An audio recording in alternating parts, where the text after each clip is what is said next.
ಇಂದ ಮಾಜಿ ಸಚಿವ ಎಚ್.ಡಿ. ರೇವಣ್ಣ ಬಂಧನ ಖಂಡಿಸಿ ಹೊಳೆನರಸೀಪುರದಲ್ಲಿ ಜೆಡಿಎಸ್ ಕಾರ್ಯಕರ್ತರು ಪ್ರತಿಭಟನೆ ನಡೆಸಿದರು. ಪಟ್ಟಣದ ಗಾಂಧಿ ವೃತ್ತದಲ್ಲಿ ಮೌನ ಪ್ರತಿಭಟನೆ ನಡೆಸಿದ ಜೆಡಿಎಸ್ ಕಾರ್ಯಕರ್ತರು ಹಾಗೂ ಎಚ್.ಡಿ. ರೇವಣ್ಣ ಅಭಿಮಾನಿಗಳು ತಾಲೂಕು ಕಚೇರಿಗೆ ತೆರಳಿ ತಹಶೀಲ್ದಾರ್ ಪ್ರವೀಣ್ ಕುಮಾರ್ ಅವರಿಗೆ ಮನವಿ ಸಲ್ಲಿಸಿದರು.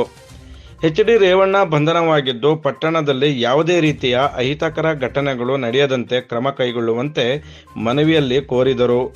ಮುನ್ನೆಚ್ಚರಿಕೆ ಕ್ರಮವಾಗಿ ಹೊಳೆನರಸೀಪುರ ಪಟ್ಟಣದಾದ್ಯಂತ ಬಿಗಿ ಪೊಲೀಸ್ ಬಂದೋಬಸ್ತ್ ಏರ್ಪಡಿಸಲಾಗಿದ್ದು, ಜಿಲ್ಲಾ ಪೊಲೀಸ್ ವರಿಷ್ಠಾಧಿಕಾರಿ ಮಹಮ್ಮದ್ ಸುಜೀತಾ ಹೊಳೆನರಸೀಪುರದಲ್ಲಿ ಮೊಕ್ಕಂ ಹೂಡಿದ್ದಾರೆ.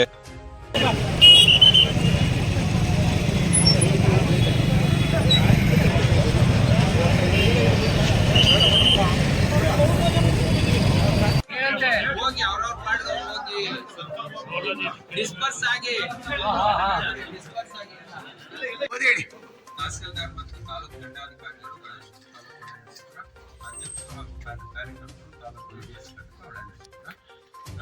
ಮೇಲಿನ ವಿಷಯಕ್ಕೆ ಸಂಬಂಧಿಸಿದಂತೆ ದಿನಾಂಕ 4/5/24ರಂದು ನ್ಯಾಯಾಲಯದ ತೀರ್ಪು ಹೊರಬಿದ್ದಿದ್ದು, ಇದಕ್ಕೆ ಸಂಬಂಧಿಸಿದಂತೆ ಹೊಳೆನರಸೀಪುರ ಪಟ್ಟಣದಲ್ಲಿ ಯಾವುದೇ ರೀತಿಯ ಅಹಿತಕರ ಘಟನೆಗಳು ನಡೆಯದಂತೆ ಕ್ರಮ ವಹಿಸುವಂತೆ ಈ ಮೂಲಕ ಮನವಿಯನ್ನು ಸಲ್ಲಿಸಲಾಗಿದೆ.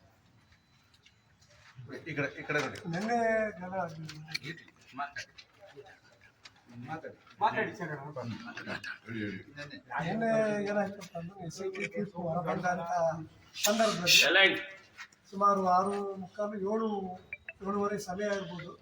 ಆ ಸಂದರ್ಭದಲ್ಲಿ ಕೆಲವು ಕಿಡಿಗೇಡಿಗಳು ಸರ್ಕಲ್ ಗಾಂಧಿ ಸರ್ಕಲ್ನಲ್ಲಿ ಬಂದು ಪಟಾಕಿ ಹೊಡಿತಕ್ಕಂಥ ಒಂದು ಕುಚೇಷ್ಟೆ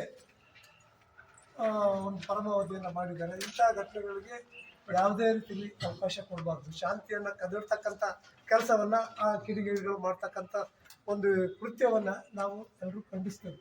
ಇಂಥ ಘಟನೆಗಳು ನಡೆದೇ ಇರಲಿ, ಶಾಂತಿಯುತವಾಗಿ ಹೊಳೆನರಸೀಪುರ ಇರಲಿ ಅನ್ನೋದು ನಮ್ಮ JDS ಪಕ್ಷದ ಎಲ್ಲ ಕಾರ್ಯಕರ್ತರ ಒಂದು ಒಪ್ಪಂದದ ಮನವಿ ಅಂತೇಳಿ ನಾವು ಹೇಳ್ತೇವೆ.